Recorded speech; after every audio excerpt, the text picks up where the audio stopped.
Welcome back. आप देख रहे हैं अपना पाकिस्तान। मैं हूं उस्मा और मेरे साथ इमरान शमशाद नरमी साहब यहाँ पे मौजूद हैं। शायर हैं, बहुत ही अच्छा अंदाज़ है इनका शायरी का, इनकी बातचीत करने का।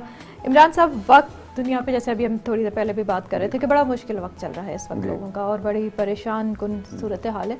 सिर्फ हम लोगों पे नहीं है, हमारे मुल्क पे नहीं, पूरी दुनिया के ऊपर। और इस टाइम में सरवाइव करना जो है बड़ा मुश्किल होता है। तो आप जैसे लोग जो कि सोचते ज़्यादा हैं, जो कि अपने इमोशंस को एक्सप्रेस भी कर सकते हैं बेहतर तरीके से, आपने आजकल के हवाले से कुछ लिखा है जी, वो ताकि लोगों को थोड़ा सा इंस्पायर कर सकें, हम उनको कुछ पॉजिटिव मैसेज दे सकें, पॉजिटिविटी उनके अंदर ला सकें, घबराएं नहीं। असल में हर चीज़ जो हमारी आज से ही जुड़ी होती है, लेकिन आज भी हमारा कल होता जाता है।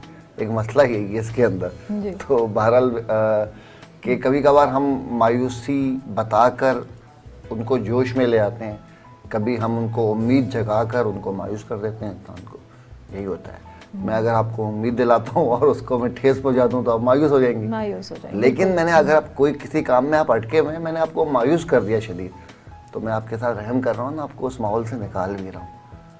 तो हम कई जगह मायूसी आपके लिए बड़ी अच्छी चीज़ भी हो जाती है, और कभी कभार उम्मीद आपकी बड़ी मायूसी बन सकती है। क्या वैसे बहुत आपने एक अलग अंदाज बताया है एक बात का, क्योंकि लोग अक्सर इस तरह से सोचते नहीं हैं। हाँ, लेकिन हमने उम्र ऐसी हो गई है, बाल सफ़ेद हो गए यहाँ पर, जब वो कि हमने ना उम्मीदों के नतीजे देख लिए, तो फिर आप ऐसी बात कर देते हैं बिल्कुल। क्योंकि ज़रूरी नहीं कि हर उम्मीद का जो है वो नतीजा आपके जैसी आपकी उम्मीद हो वैसा आए। सही बात है, क्योंकि आपने 12 उम्मीदें लगा दी तो उसमें से 9 उम्मीदें पूरी नहीं हुई, तो वो एक दुख बन के हो रही। बिल्कुल। तो हमारी खुशी जो है ना, वो असल में हमारे गम से जुड़ी हुई है पूरी। अच्छा, तो ये एक जैसा खुशी और गम मैं तो एक ही समझता हूँ, उम्मीद और नाउम्मीद ये भी एक ही है। तो इसको स्केल के तौर पे समझ लें आप। आप किस नज़र से देखते हैं? जी, किस नज़र से देखते हैं इसको? तो शायरी सुनानी थी आपको बात। ये था कि एक गज़ल याद आ गई, है तो पुरानी, 5-6 साल पुरानी, इसको आप नज़म भी कह सकते हैं। वो ये था कि यूं भटकने में की है बसर ज़िंदगी, यूं भटकने में की है बसर ज़िंदगी, जैसे आ जाएगी राह पर ज़िंदगी। ये करो वो नहीं, वो करो ये नहीं, टोकती ही रही उम्र भर ज़िंदगी, टोकती ही रही उम्र भर ज़िंदगी। इस तरफ चल दिए तो किसी ने कहा, उस तरफ आइए है उधर ज़िंदगी। इस तरफ जाइए, उस तरफ जाइए, किस तरफ जाइए, है किधर ज़िंदगी। तोलती भी रही, डोलती भी रही, खुश इधर ज़िंदगी, खुश उधर ज़िंदगी। है कहीं सैकड़ों एकड़ों का महल, और कहीं एक कमरे का घर ज़िंदगी। तो ये कुछ शेर सुनाए आपको। जिंदगी तो आपने खुद तलाश करनी है। जी, खुद यहाँ पे वही बात है कि या तो सैकड़ों के घर में भी जिंदगी नहीं, या फिर एक कमरे के घर में भी आपको जिंदगी मिल जाती है।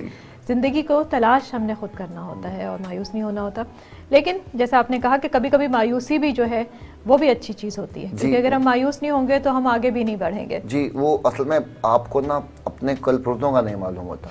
कहते हैं ना कि वो ट्यूबवेल जो होता है वो पानी, गर्म पानी के अंदर ही अपना रंग छोड़ता है। तो इंसान एक ऐसी मशीन है, या एक इंसान अल्लाह ताला ने एक ऐसी चीज़ बनाई है कि जिसको सीखने का वाहिद तरीका मुश्किल है।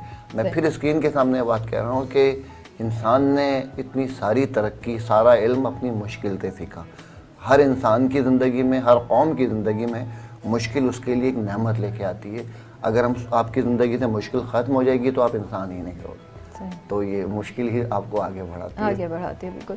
अच्छा, किसी शायर से आपकी इंस्पिरेशन रही, जिसकी शायरी से मुतासर होके फिर आपने खुद भी शायरी? असल में आए इसमें किसी से मुतासर नहीं हुए थे, लेकिन जो राह में जो मोड़ आता गया तो उनको हम पढ़ते रहे। इकबाल पढ़ा, मीर पढ़े, गालिब पढ़े, नज़ीर को पढ़ा, तो वो सब रज बस गए होते गए। तो अब ये नहीं कह सकते कि किसी एक शायर ने मुझे मुतासिर किया, तो अब नहीं होते मुतासिर। जहाँ जिसकी बात अच्छी लग जाए, चाहे वो 12 साल का लड़का हो या कोई 100 साल का आदमी। आजकल के जो नौजवान हैं, जी ठीक है, आपको क्या लगता है कि उनमें से शायर निकल रहे हैं? और क्योंकि हमारे उर्दू में आप देखिए कि बहुत बड़े बड़े अजीम शायर रहे हैं, ठीक है, लेकिन बहुत गैप आ गया है अब एक अच्छी शायरी में, अच्छे शुरा के आने में।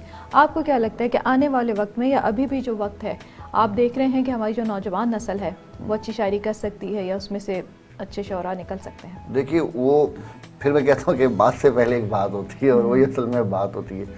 तो ये कि अच्छी शायरी या अच्छी तख्लीक का जो सारा चीज़ होता है अच्छे इंसान पे डिपेंड करता है। तो वो जो तस्वुर इंसान उस माशरे का क्या है, ये बहुत ज़रूरी है। अच्छा, अभी हम जो लोग हैं वो एक बहुत तनज़्ज़ुल की तरफ गए हैं। इंसानी सोच हमारी जो है, हम एक सारिफ लोग हैं, ख़रीदने वाले लोग हैं कि बस ख़रीदते हैं चीज़ें और खर्च करते हैं। तो शायर भी वही आ रहा है, तो वो उतनी बड़ी छलांग नहीं लगा पा रहा।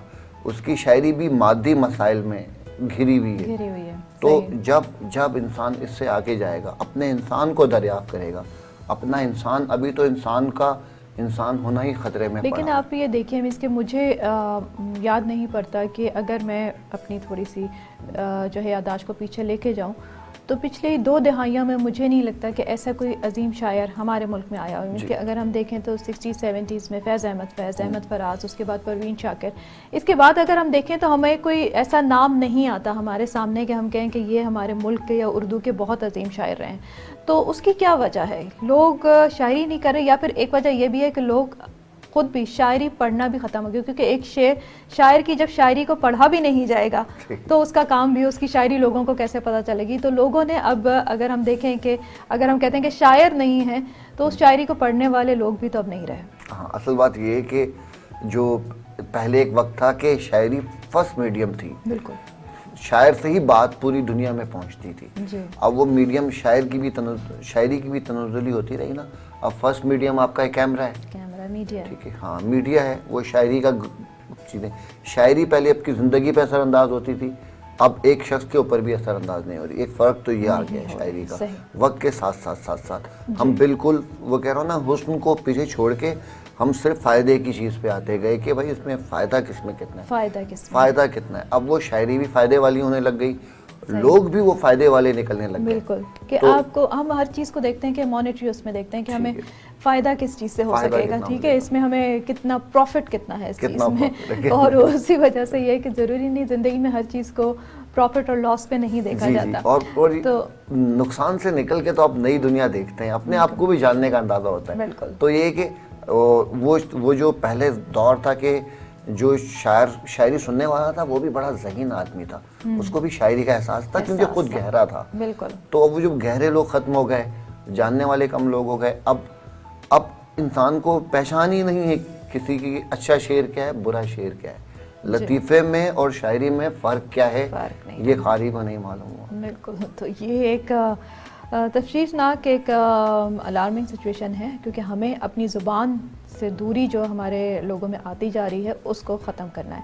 सो इमरान साहब, आखिर में कोई एक अपना पसंदीदा शेर सुनाइए, प्रोग्राम का वक्त भी ख़त्म हो रहा है। पसंदीदा बस एक, सारे शेर हमारे पसंदीदा होते हैं, तो भारत 1-2 शेर सुनाता हूँ मैं आपको कि